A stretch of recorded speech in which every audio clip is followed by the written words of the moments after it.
Hey guys, I'm Mason. I'm a completely blind wrestling fan, and this is my podcast, Wrestling in the Dark. I've got to give you a heavy spoiler warning. If you don't want spoilers for last night's Monday Night Raw, then get out now, go check out one of my other videos, and come back here when you've watched Raw. If you're sticking around past this point, then you're okay with spoilers, and I'm going to get right into them. Last night on Monday Night Raw, we had a tag team title match in the main event. It was Seth Rollins and Braun Strowman versus the OC's Luke Gallows and Carl Anderson.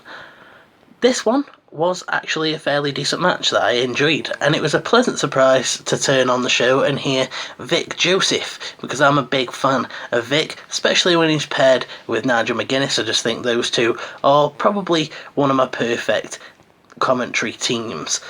What's not a surprise is that Vic managed to pick himself up a couple of points in this match, and we'll get straight through to why, really.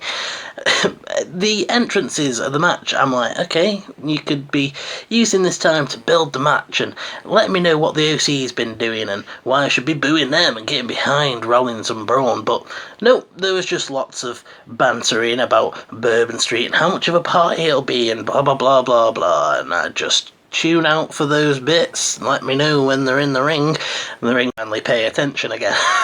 And I was actually pleasantly surprised with the match, mostly because of Vic Joseph. I'm not gonna lie, it was a big part of it. At the beginning of the match, he starts trying to build up the match, right? So he's talking about Braun Strowman having his US title match earlier on in the night, and he's about to start building up what could be like the angle of this feud, but Renee sort of interrupts him to say, this isn't going to be a pretty matchup, these two big men. And I was like, minus points to you then, Renee. Starts off the match at -5, which is just ridiculous. And that's pretty much all Renee added to this match. She never got another point, and she never lost any more points because she just sort of faded off into the background. I enjoyed Cole and Joseph as a team. I thought that they complemented each other quite well, and they really sort of just went back and forth and said the bits that each other wasn't saying, and I thought that it worked really, really well.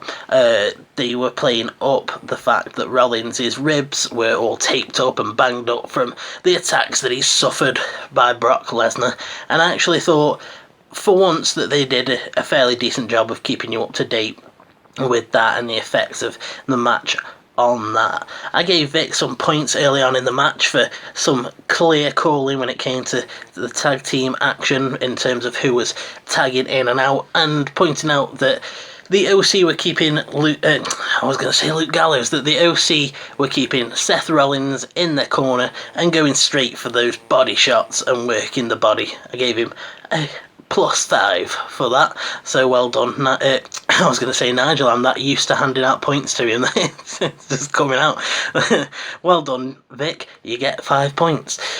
I also gave him some points later on in the match when I'm just trying to get my thoughts in place again. I completely set myself off. They were on the outside and Rollins got dumped over the barricade, except Cole wasn't going to say that.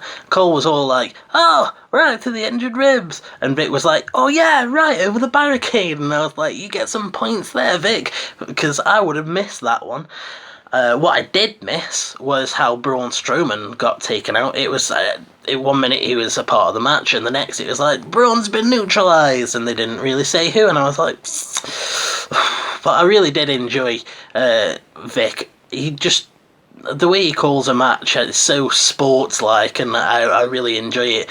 He was really playing up how much he was enjoying watching Rollins, and there was a part where Rollins hit a drop kick that he was like, oh, the technique on that, and I was like, yes, this is really, really good. Seth hit a blockbuster at some point, and Michael Cole managed to pick himself up some points by pointing out that although the blockbuster obviously hurts his opponent, he has to land on his back and ribs for that, and I enjoy that sort of thing when they point out what the effect of the move someone is doing to someone else has on their own body. I always find it fairly useful and think it adds to the match. I really like the bit later on in the match where Seth was running wild, going between the members of the OC, and each time he'd hit one of them, Vic would point it out. So I gave him another set of points. That's him on 15 points. I'm like, wow, okay, Vic, you're really trying here. Towards the end, there was the hot tag from Braun. He runs wild, and he ends up hitting the power slam on Carl Anderson. And then in what I thought was a really nice call from Vic Joseph was Braun hitting the power slam, Rollins immediately hitting the hitting the curb stomp on AJ Styles to neutralise him as a threat, and then them picking up the win.